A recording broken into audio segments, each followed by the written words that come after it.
ఆ కమ్మ వేరు ఎలా పొంగుతుందో పొర్లుతుందో ఒకసారి చూపెడతా మీకు. ఒకసారి మళ్ళీ ఎంతగానో వస్తుంది ఏంటనేది మీకు వీడియో చూపెడతా చూడండి. నేను ఇప్పుడు బైపాస్ మీద ఉన్నా అనమాట, టూటు నీటి వెళ్తున్నాను. ఊరు నాయుడు చాలా జాగ్రత్తగా ఉండాలి. నాకు తెలిసి చాలా అంటే చాలా జాగ్రత్తగా ఉండాలి. చూడండి ఎట్లా వస్తుంది, ఎట్లా పడుతుందో. పొంగి పొర్లిపోతుంది ఖమ్మం ఏరు, మొన్నేరు. చూడండి నీరు చాలా జాగ్రత్తగా. రెడ్ అలర్ట్ ప్రకటించారో లేదో తెలియదు నాకైతే. కొంచెం జాగ్రత్తగా ఉండాలని మనస్ఫూర్తిగా కోరుకుంటున్నాను. చుట్టుపక్కల ఉన్న వాళ్ళంతా మరి హెవీగా ఫస్ట్ స్పీడ్ మీద వెళ్తున్నాయి వాటర్ మాత్రం.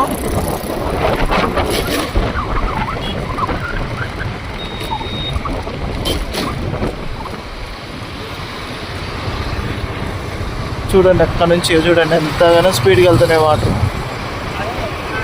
అక్కడ చుట్టుపక్కల నీళ్ళు మాత్రం చాలా జాగ్రత్తగా ఉండాలి. ఫుల్గా వస్తున్నాయి వాటర్. ఇంకా వస్తుందంట. వీళ్ళు వర్షం పడితే చెప్పలేదు కానీ వీడియో ఆన్ చేసి ఉంచిన.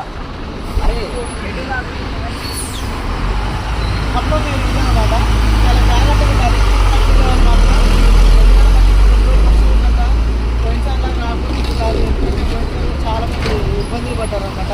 ఈ ఇబ్బందులు అనేది లేకుండా దేవుడి దయ వల్ల వర్షం అనేది ఖమ్మం వైపు ఎక్కువ ఇంతవరకు కాదు ప్రస్తుతానికి అయితే. చుట్టుపక్కల వాళ్ళు మాత్రం చాలా జాగ్రత్తగా ఉన్నారు.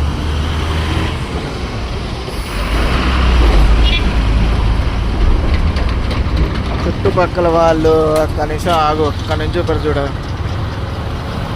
అది ప్రస్తుతానికి అయితే దేవుడి దయ అక్కడ దాకా పోలేదు. రాజగృహాలు కప్ప 4 ఎదురుగట్లే అవి వంతెన కట్టినవి కూడా కొంచెం ప్లస్ అయినట్టు పక్క వాళ్ళకి చాలా చాలా వరకు అవి కట్టించారు కదా. అవి చూడండి అక్కడ వరకు లోనకి నీళ్ళు పోకుండా అయితే ప్రస్తుతానికి అయితే మంచిగానే ఉంది. ఇది మొత్తం అయిపోయినట్టయితే బాగుండేదిలే. కానీ thank you so much my YouTube family.